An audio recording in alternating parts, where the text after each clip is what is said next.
Pagi itu Jakarta masih diselimuti kabut tipis dari polusi yang tak pernah benar-benar hilang.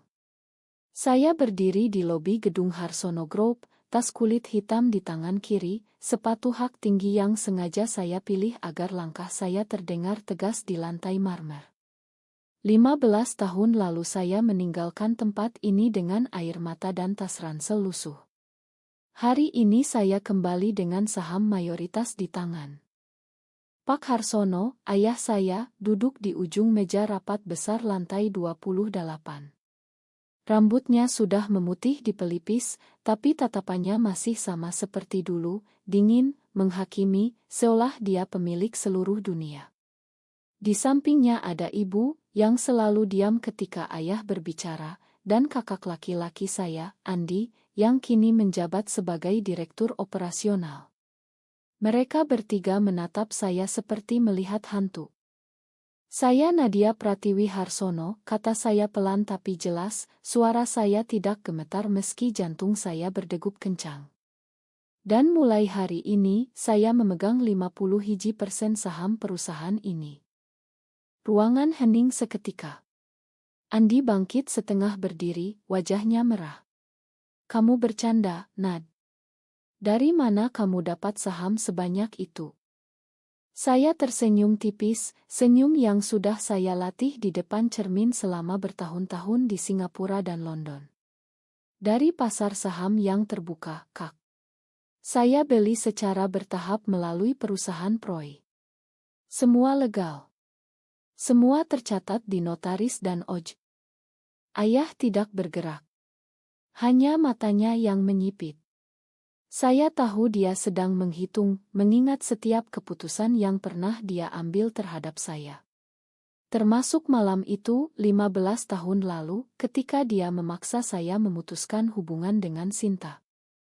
Saya masih ingat aroma hujan di teras rumah lama kami di Menteng. Sinta berdiri di depan saya, air mata mengalir di pipinya. "Nadia, ayahmu bilang kalau kita tidak berhenti, dia akan memecat ayahku dari perusahaan. Dia akan membuat nama keluargaku hancur di Jakarta." Saya saat itu baru 20 tahun, masih mahasiswa, masih percaya bahwa cinta bisa mengalahkan segalanya. Tapi ayah saya membuktikan sebaliknya. Dia mengancam, memeras, bahkan mengirim orang untuk mengawasi kami. Akhirnya saya menyerah. Saya mengatakan pada Sinta bahwa saya tidak lagi mencintainya. Saya melihat hatinya hancur di depan mata saya. Dan saya pergi malam itu juga, meninggalkan Jakarta dengan tiket satu arah ke Singapura. Sekarang, di ruangan ini, saya melihat ayah saya untuk pertama kalinya setelah bertahun-tahun. Dia masih duduk tegak, tapi saya melihat urat di lehernya menegang. "Kamu pikir dengan membeli saham kamu bisa balas dendam?" Suaranya rendah, berbahaya. "Bukan balas dendam, Pak," jawab saya tenang. "Ini keadilan. Saya hanya mengambil kembali apa yang seharusnya menjadi hak saya sebagai anak. Dan mungkin sebagai manusia yang pernah ayah hancurkan." Ibu menangis pelan di sudut. Andi memukul meja. "Kamu tidak tahu apa-apa tentang perusahaan ini. Kamu kabur 15 tahun. Sekarang kamu mau datang dan mengambil alih." Saya mengeluarkan dokumen tebal dari tas saya dan meletakkannya di meja. "Saya tahu lebih banyak daripada yang kalian kira. Saya tahu perusahaan hampir bangkrut tahun lalu karena proyek properti di Bali yang gagal. Saya tahu ayah meminjam dari bank swasta dengan bunga tinggi. Dan saya tahu Sinta Wijaya sekarang bekerja di divisi hukum perusahaan ini." Nama itu membuat ruangan membeku lagi. Ayah mengepalkan tangan. "Jangan bawa-bawa dia ke sini." Saya tidak menjawab. Saya hanya berbalik dan berjalan keluar dari ruangan rapat. Langkah saya tetap tegas, tapi di dalam dada saya, badai mulai berputar. 15 tahun saya bangun setiap pagi dengan pertanyaan yang sama, apakah saya benar meninggalkan Sinta? Apakah saya benar membiarkan ayah mengendalikan hidup saya? Dan sekarang ketika saya akhirnya memiliki kekuasaan, mengapa rasanya begitu berat? Di koridor, saya hampir bertabrakan dengan seseorang. Bau parum yang familiar menyergap saya. Saya mendongak. Sinta berdiri di depan saya. Wajahnya lebih tirus, rambutnya dipotong pendek profesional, tapi matanya masih sama. Mata yang dulu pernah melihat saya dengan penuh cinta. Sekarang mata itu penuh kejutan, sakit, dan sesuatu yang lebih dalam, kemarahan yang lama disembunyikan. Nadia, suaranya hampir bergetar. Sinta, saya menjawab. Suara saya keluar lebih lembut dari yang saya inginkan. Lama tidak bertemu. Dia mundur selangkah, seolah saya api yang bisa membakarnya. Apa yang kamu lakukan di sini? Saya menatapnya lama. Saya pulang. Dan kali ini saya tidak akan pergi lagi. Di belakang saya, pintu ruangan rapat terbuka. Ayah berdiri di sana, wajahnya gelap. Saya tahu hari ini baru permulaan. Tapi untuk pertama kalinya dalam 15 tahun, saya merasa hidup. Malam itu saya tidak bisa tidur di suite hotel mewah yang saya sewa di kawasan Sudirman. Jendela kaca dari lantai ke langit menunjukkan lampu-lampu Jakarta yang tak pernah mati, seperti kota ini tak pernah lelah menghakimi orang-orang seperti saya. Saya duduk di sofa, gelas anggur merah di tangan, tapi saya tidak minum. Pikiran saya kembali ke masa lalu seperti banjir yang tak terbendung. Saya dan Sinta bertemu di kampus Universitas Indonesia tahun 2008. Dia mahasiswa hukum, saya ekonomi. Pertemuan pertama kami di perpustakaan, ketika dia menumpahkan kopi ke buku catatan saya. Dia tertawa malu, saya tertawa bersamanya. Sejak itu kami tak terpisahkan. Kami belajar bersama, makan mie ayam di warung pinggir jalan sampai larut, dan berbisik tentang mimpi-mimpi kami di bawah pohon beringin kampus. Cinta kami tumbuh pelan, diam-diam, karena di Indonesia tahun itu, dua perempuan yang saling mencintai bukanlah sesuatu yang bisa dibicarakan terbuka. Kami tahu risikonya. Kami melihat berita-berita tentang Rayal di Jakarta, tentang keluarga yang mengusir anaknya, tentang masjid yang mengutuk. Tapi kami muda, kami bodoh, kami percaya cinta kami cukup kuat. Sampai ayah saya tahu. Malam itu masih terasa nyata. Ayah memanggil saya ke ruang kerjanya. Oto-oto kami berdua di meja kerjanya. Kamu mau hancurkan nama keluarga ini, bentaknya. Kamu mau saya kehilangan kontrak dengan pemerintah karena anak saya lesbian. Dia mengatakan kata itu dengan nada jijik, seolah kata itu racun. Lalu dia memberikan ultimatum, putus dengan Sinta atau dia akan memecat ayah Sinta yang saat itu bekerja sebagai manajer keuangan di Harsono Group. Ayah Sinta sudah tua, punya 3 anak kecil, dan tidak punya tabungan. Saya tahu ancaman itu nyata. Ayah saya tidak pernah main-main. Saya pergi ke apartemen kecil Sinta di Depok malam itu. Hujan deras. Saya berdiri di depan pintu, basah kuyup, dan mengatakan kata-kata yang paling sulit dalam hidup saya. Kita harus berhenti, Sinta. Aku tidak bisa lagi. Ini salah. Saya melihat matanya retak. Saya melihat dia mencoba memahami, mencoba memakan, tapi akhirnya dia hanya berkata, "Pergilah, Nadia. Jangan pernah kembali." Saya pergi. Saya naik taksi ke bandara dengan uang yang saya pinjam dari teman. Di Singapura saya bekerja 2 pekerjaan, kuliah malam, dan belajar cara bermain di pasar saham. Saya belajar bahasa Inggris dengan sempurna, belajar cara bernegosiasi, belajar cara menyembunyikan luka. Setiap malam saya membuka oto lama Sinta di ponsel dan menangis pelan. Tapi saya terus maju. Karena jika saya berhenti, maka ayah saya menang. Sekarang, 15 tahun kemudian, Sinta bekerja di perusahaan yang sama yang dulu mengancam keluarganya. Ironi itu membuat saya tertawa pahit. Besok pagi saya harus menghadiri rapat dewan direksi pertama sebagai pemegang saham mayoritas. Saya tahu ayah akan melawan. Saya tahu Andi akan mencoba segala cara untuk menggagalkan saya. Tapi yang paling berat adalah Sinta. Pagi harinya, di ruang rapat yang sama, suasana tegang. Ayah duduk di kursi utama, tapi semua tahu kursi itu sudah bukan miliknya sepenuhnya. Saya membuka rapat dengan suara tenang. Kita akan mereview semua proyek yang sedang berjalan. Mulai dari yang bermasalah di Bali. Andi menyela. Kamu tidak punya pengalaman operasional, Nadia. Jangan sok tahu. Saya menatapnya. Pengalaman saya membangun portofolio saham dari 0 sampai menguasai 51% perusahaan ini sudah cukup, Kak. Ayah diam saja. Tapi saya melihat dia menatap Sinta yang duduk di baris belakang sebagai bagian dari tim hukum. Sinta menunduk, menghindari tatapan saya. Setelah rapat, saya sengaja menunggu di koridor. Ketika Sinta keluar, saya memanggilnya. Kita perlu bicara, kata saya. Dia berhenti, tapi tidak menoleh. Tidak ada yang perlu dibicarakan, Nadia. Kamu sudah membuat pilihan 15 tahun lalu. Saya mendekat. Aku tahu aku menyakiti kamu. Tapi aku melakukannya untuk melindungi keluargamu. Sinta berbalik cepat. Matanya basah. Melindungi. Kamu meninggalkan aku seperti sampah, Nadia.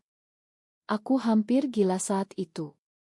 Aku harus pindah ke Bandung bekerja di Irma kecil, sampai akhirnya ayahmu sendiri yang memanggilku kembali ke sini tahun lalu. Kamu tahu kenapa?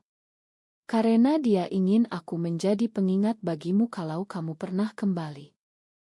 Kata-katanya seperti pisau. Saya mundur selangkah. Aku tidak tahu.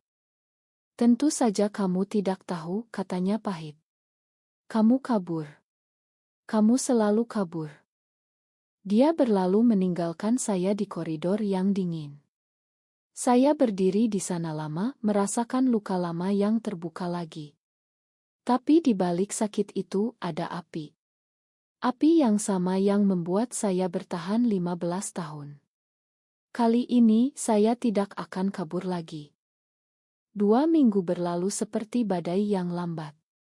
Setiap hari saya datang ke kantor, memeriksa laporan keuangan, bertemu investor, dan merasakan tatapan curiga dari karyawan lama yang setia pada ayah. Beberapa dari mereka berbisik di belakang punggung saya, anak yang kabur, lesbian yang kembali untuk menghancurkan keluarga. Saya pura-pura tidak mendengar. Saya belajar dari ayah bahwa kekuasaan bukan hanya soal saham, tapi juga soal ketahanan. Malam ini saya duduk di kai kecil di Kemang yang dulu sering kami kunjungi bersama Sinta. Tempat itu masih sama, kursi kayu usang, lampu kuning hangat. Saya memesan kopi hitam seperti biasa. Sinta datang tepat waktu, wajahnya tegang. Saya mengirim pesan padanya tadi siang, meminta bertemu di luar kantor. Dia datang, tapi duduk sejauh mungkin. Kenapa kamu panggil aku ke sini, tanyanya langsung. Aku ingin tahu bagaimana hidupmu setelah aku pergi, jawab saya jujur. Dia tertawa pendek, tapi tidak ada kebahagiaan di dalamnya. Hidupku. Aku menikah, Nadia. 2 tahun setelah kamu pergi. Dengan laki-laki yang dipilihkan keluargaku. Pernikahan itu bertahan 3 tahun. Lalu aku cerai. Sekarang aku sendirian, bekerja di perusahaan yang sama yang dulu mengancam ayahku. Ironis, bukan? Saya merasa dada saya sesak. Makan aku. Ma tidak mengubah apa-apa, katanya. Kamu tahu apa yang paling sakit? Bukan karena kamu meninggalkan aku. Tapi karena kamu membuat aku meragukan diri sendiri. Aku bertanya-tanya apakah cinta kami memang salah. Apakah aku memang abnormal seperti yang dikatakan orang-orang? Saya meraih tangannya di atas meja, tapi dia menariknya kembali.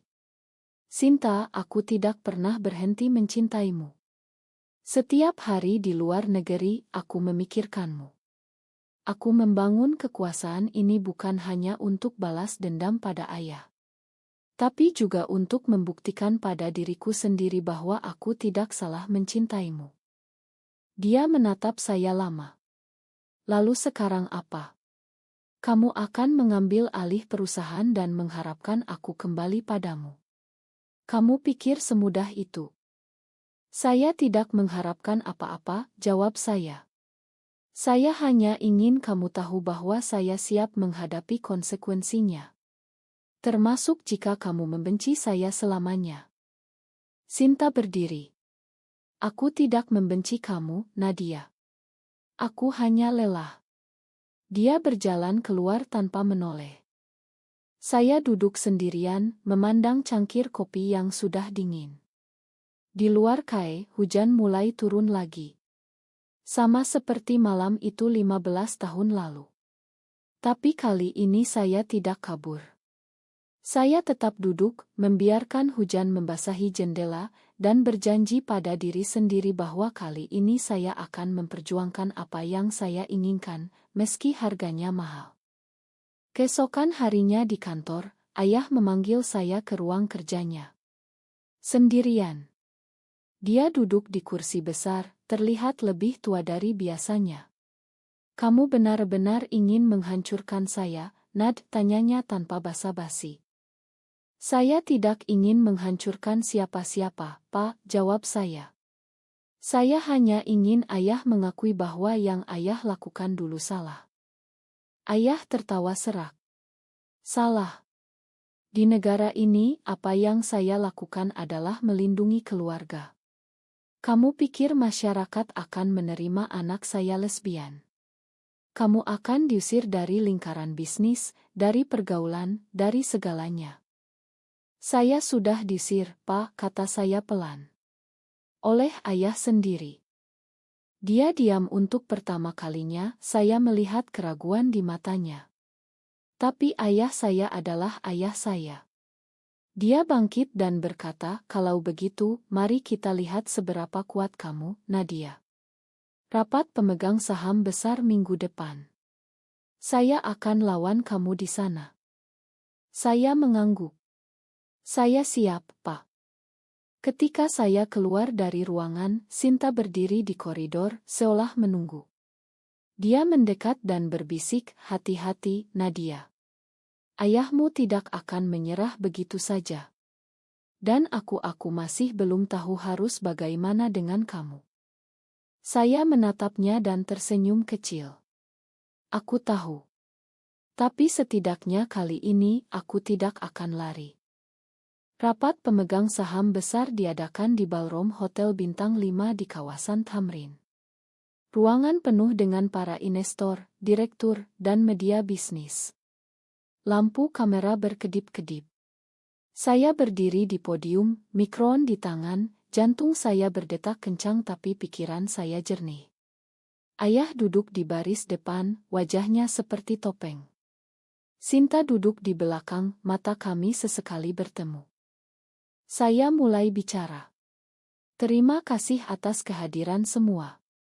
Hari ini saya ingin menyampaikan isi baru untuk Harsono Group. Kita akan diestasi proyek-proyek yang merugikan, fokus pada sustainability, dan yang terpenting, kita akan membuka ruang bagi karyawan untuk bekerja tanpa takut diskriminasi. Kata terakhir itu membuat gemuruh. Beberapa orang berbisik. Ayah bangkit. Ini perusahaan keluarga, Nadia. Bukan tempat untuk agenda pribadi kamu. Saya menatapnya langsung. Agenda pribadi. Atau kebenaran yang selama ini ayah sembunyikan. Bahwa ayah pernah memaksa saya memutuskan hubungan dengan seseorang yang saya cintai hanya karena dia perempuan. Ruangan hening. Kamera menyorot. Saya melihat wajah ayah memucat. Andi mencoba menyela, tapi saya lanjutkan. Saya tidak malu dengan siapa saya. Saya malu karena selama ini saya diam, hari ini, saya katakan di depan semua, saya lesbian. Dan saya tidak akan biarkan perusahaan ini terus menjalankan budaya yang menindas orang seperti saya. Aplaus sporadis datang dari beberapa karyawan muda. Tapi saya tahu ini baru permulaan perang. Setelah rapat, ayah menghampiri saya di luar ballroom. Kamu baru saja menghancurkan reputasi keluarga kita di depan publik, katanya dingin. Saya hanya mengatakan kebenaran, Pak, jawab saya. Kebenaran yang ayah paksa saya sembunyikan selama 15 tahun. Malam itu, di hotel, Sinta datang ke kamar saya. Dia berdiri di depan pintu, basah karena hujan. Aku melihat rapat tadi di berita, katanya. Kamu gila, Nadia. Saya menariknya masuk. Mungkin. Tapi aku lelah berpura-pura.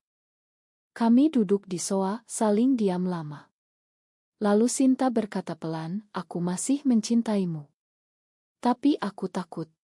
Takut kalau aku membuka hati lagi, kamu akan pergi lagi.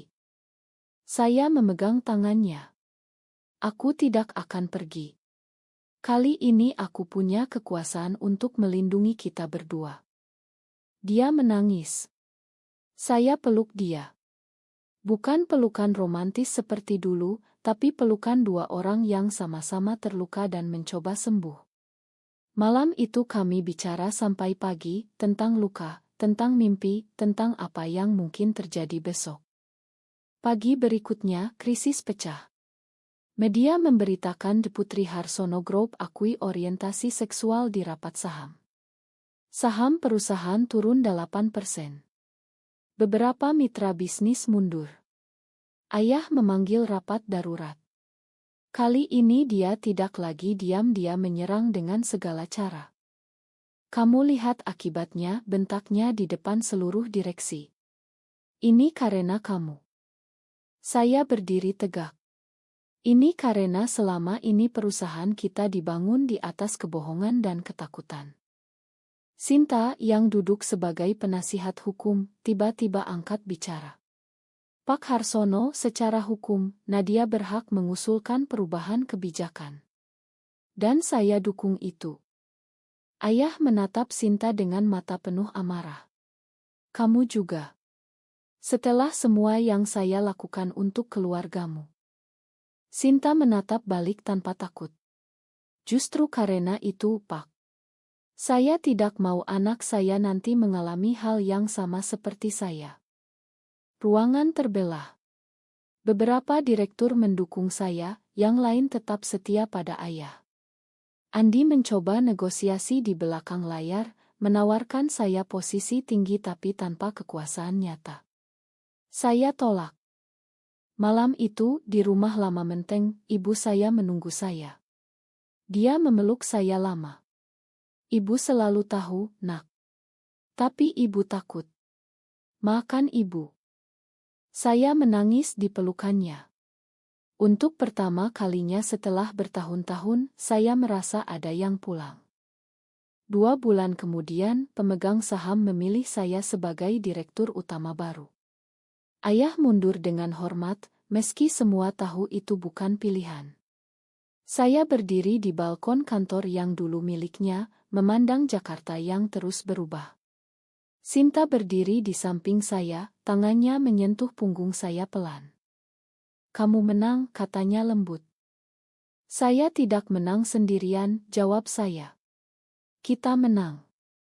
Tapi di dalam hati, saya masih bertanya-tanya. Apakah harga yang saya bayar, luka keluarga, saham yang turun, nama baik yang tercoreng, sepadan? Apakah saya menjadi lebih baik dari ayah, atau saya hanya mengulangi siklus kekuasaan dengan cara yang berbeda? Saya memeluk Sinta lebih erat. Kota di bawah sana terus berdenyut, tak peduli dengan drama kecil kami. Besok kami akan mulai membangun lagi perusahaan yang lebih adil, hubungan yang lebih jujur, hidup yang lebih berani. Tapi pertanyaan itu tetap menggantung, apakah keputusan saya untuk kembali dan mengambil alih perusahaan ini benar, atau saya telah menghancurkan keluarga saya demi cinta dan keadilan yang mungkin saja hanya ilusi.